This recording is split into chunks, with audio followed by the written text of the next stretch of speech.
Today we are going to start with interpretation of chest X-ray. In the last clinic we have discussed in details about the interpretation. Today we will just revise a step-by-step approach how to read chest X-rays. Okay. And then we will discuss some of the normal as well as some of the abnormal X-rays. Okay. So let us start with interpretation of chest X-ray.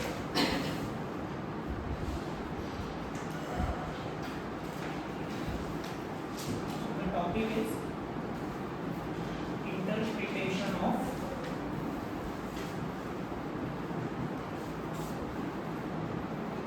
chest X-ray,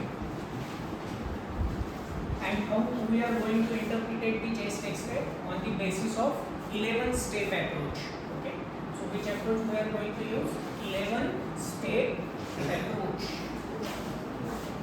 Let us discuss these steps. First of all, the first step for the interpretation of chest X-ray is first confirm the name of patient. Confirm the name of patient with the name written on the chest X-ray. Okay. Once you have confirmed both are same, the X-ray and the patient both are same, proceed to the second step. See for date of X-ray taken. See for date of X-ray taken, and as a physician always demand for recent X-ray. Why it is important to demand for recent X-ray? We have discussed all the details of that. So see for the date of X-ray taken and always demand for recent X-ray. Recent X-ray. Once you have done the second step, move to the third step, and that is see for view of X-ray. See for view of chest X-ray. Again we have discussed the importance of view. Okay. For a chest X-ray, the normal view is PA. For chest X-ray, the view is PA. Okay. We know what is PA view, where the machine is placed, what is the distance between the machine and the patient, and what position the film is placed, etc. We have discussed all these details of the PA view. Then all these three steps are done. Move to the fourth step, and the fourth step is see for position of trachea. See for trachea. And we know that trachea is a hollow muscular tube. It is centrally located. It is filled with air. That is why you don't get any radio opacity on the chest X-ray as far as trachea is concerned. Instead of that, you will see radiolucency on the chest X-ray, which is located centrally. Okay. As the trachea moves downward, runs downward, it gets shifted slightly to the right side. Okay, that is normal. Once you have seen the position of trachea, move to the fifth step. See for cardiac silhouette. Cardiac silhouette. That is cardiac shadow. Okay. And we know that the normal cardiac silhouette, normal cardiac shadow is always less than 50% of the entire diameter of the thoracic cage. It is less than 50% of entire diameter. Okay. Once you have done with this step, move to the next step. You can see for bony structures. See for bony structures. ठीक है. Bony structures आपको कौन-कौन से दिखाई देते हैं x ray पे? Commonly seen bony structures are, you can see clavicle, you can see ribs, you can see sternum, you can see scapula, as well as you can see vertebral bodies. Vertebral bodies. इतने सारे बोनी structures आपको दिखाई देते हैं chest x-ray में. Clinically significant कौन कौन से हैं हमारे लिए? The clinically significant ones are clavicle and ribs. Clavicle and ribs. Okay. Normally the clavicles are always placed horizontally. If any deviation in the position of clavicles, that means the patient has not maintained the position while taking X-ray. How should be the position of clavicles? They should be placed horizontally. Okay? As far as the ribs are concerned, you should be looking for minimum of 8 to 10 posterior ribs, whereas 6 to 7 anterior ribs. So, as far as clavicle and ribs are concerned, see for two things. The first one is number, and second one is evidence of any fracture. Okay, so two clavicles should be visible on the X-ray. Minimum 8 to 10 posterior ribs should be visible on the X-ray. Minimum 6 to 7 anterior ribs should have to be there and without any fracture. Right? So once you have gone with this, done with this 6th step, proceed to the next one. The 7th step is C for costophrenic angle. C for costophrenic angle. What is the meaning of costophrenic angle? It is the point where the where the diaphragmatic shadow meets with the shadow of rib cage, and it is the most dependent part of the chest X-ray, and it is always very sharp, like that of arrow. The costophrenic angles are always very sharp. If they get obliterated because of collection of or accumulation of the fluid, the costophrenic angle becomes blunted or obscured. So blunted or obscured costophrenic angles suggest that the patient is suffering from pleural effusion. Pleural effusion. Okay. So if the costophrenic angles on both sides, right as well as left side, they are sharp, they are pointed, then pleural effusion gets ruled out. Then move to the next step, 8th step, C for cardiophrenic angle. C for cardiophrenic angle. Now what is cardiophrenic angle? Once again, this cardiophrenic angle is formed at the point where the cardiac shadow meets with the diaphragmatic shadow. And just like the costophrenic angle, the cardiophrenic angle is also sharp. It is also pointed. If the fluid starts to get accumulated in it, then the cardiophrenic angle will become obscure, which suggests that the patient is developing pericardial effusion. Okay. Then move to the next step, C for domes of diaphragm. C for domes of diaphragm, both on right as well as left side. C for dome of diaphragm.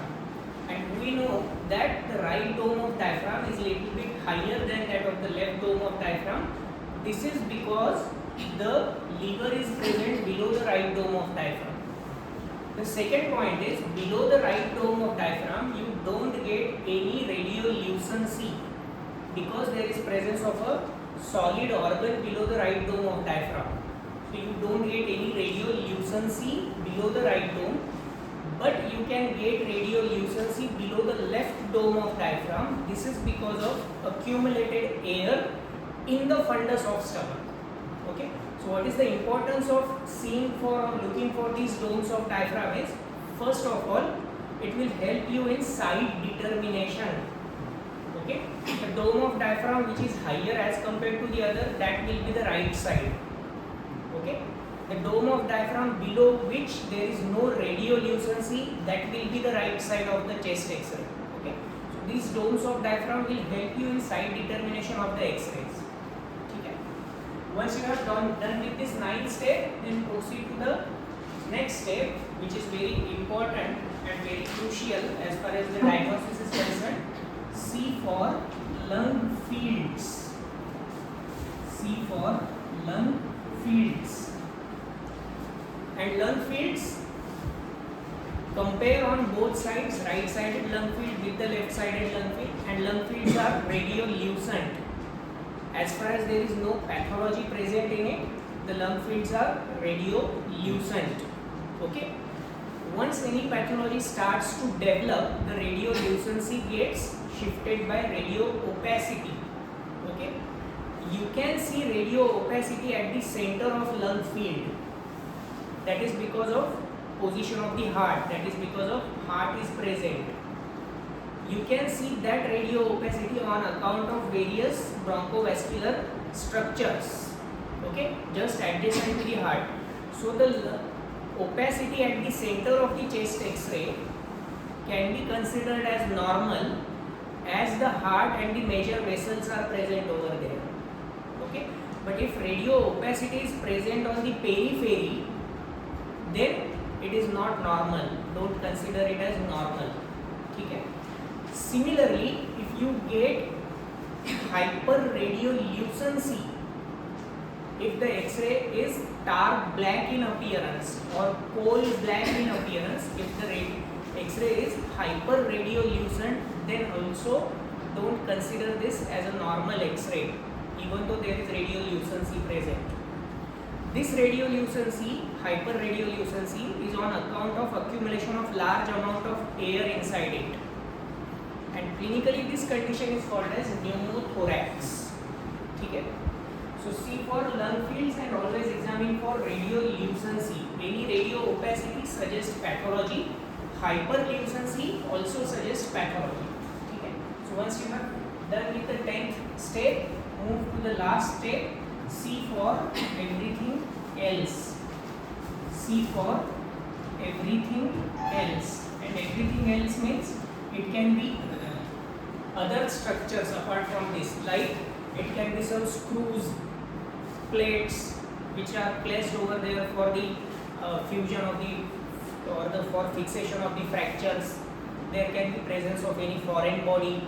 There can be presence of pacemakers. There can be presence of some ornaments. Okay, so you have to see for everything else apart from this, right?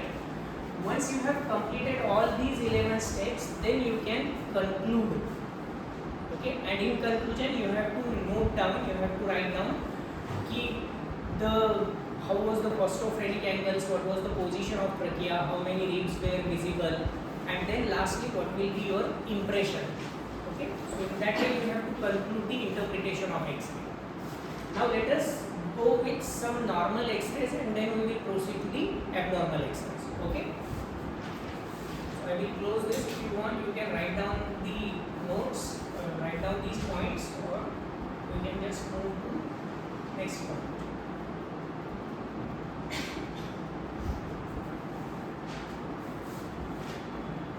Now let us see for some of the normal X-rays.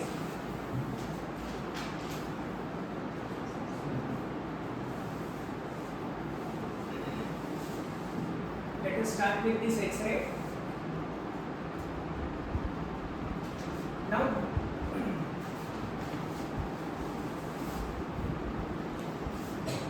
let us go step by step. The first step, see for the name of patient. It is not mentioned over here. Ideally, the radiologist should mention the name of the patient. Okay. Second, see for date of X-ray taken. Again, it is not mentioned. Ideally, it should be mentioned. The third one is see for view. Again, it is not mentioned over here. इसे भी mention किया जाना चाहिए. Okay. 3 steps हमारे हो गए. Coming to the fourth step, see for the steps can be as you say, कोई भी step से. We will start with the bony structures. See for the bony structures, and you can see 2 clavicles running horizontally.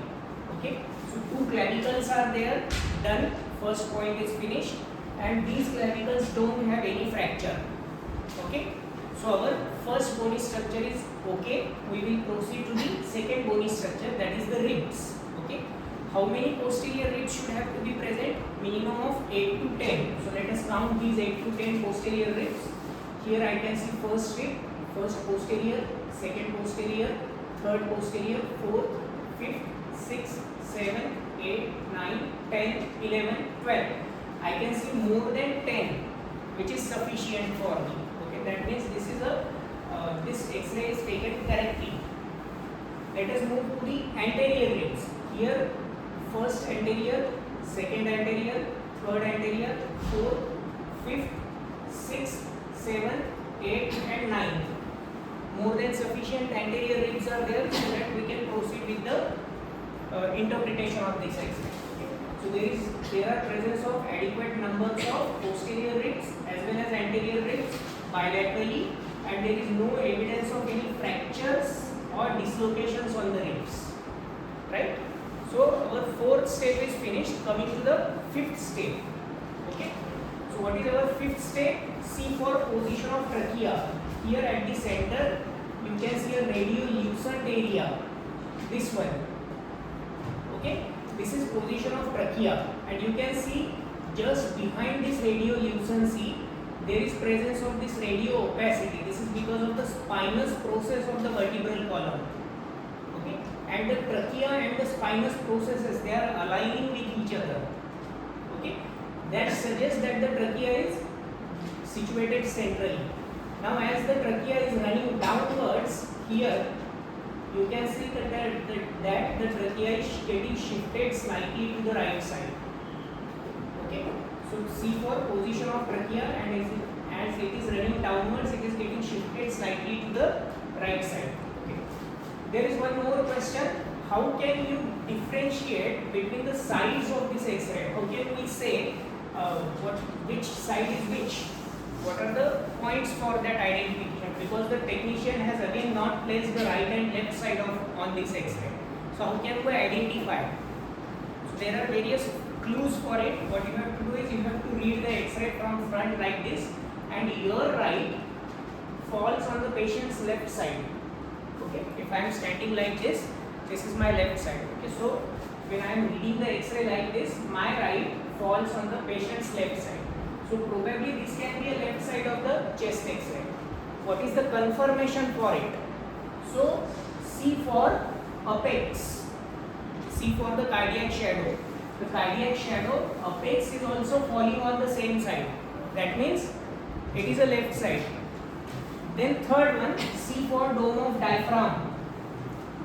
And below that dome of diaphragm, you can see radiolucency. Okay.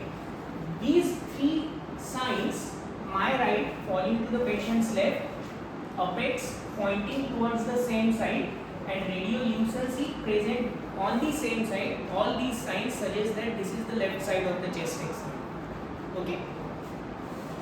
Now coming to the next point, we have seen for the bony structures, we have seen for the position of trachea. Let us move to the next step. C for shadow of the heart.